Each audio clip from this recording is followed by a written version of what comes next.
சொல்ல போனா நாளைக்கு தான் கருவறை பணி வந்து ஆரம்பிக்குது. இன்னைக்கு ஐயா வந்திருக்காங்க. இது என்ன சொல்லன்னு தெரியல எனக்கு. நாளைக்கு தான் நம்ம ஆரம்பிக்கிறோம். நாளைக்கு காலையில ஆரம்பிக்கிறோம் 9 மணிக்கு.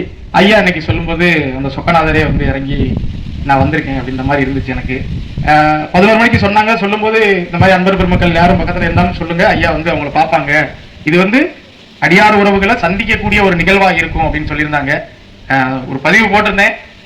இவ்வளவு பேர் வந்திருக்கீங்க அப்படின்னா அது ஐயா மேல இருக்கக்கூடிய அன்பு தான், வேற எதுவுமே கிடையாது.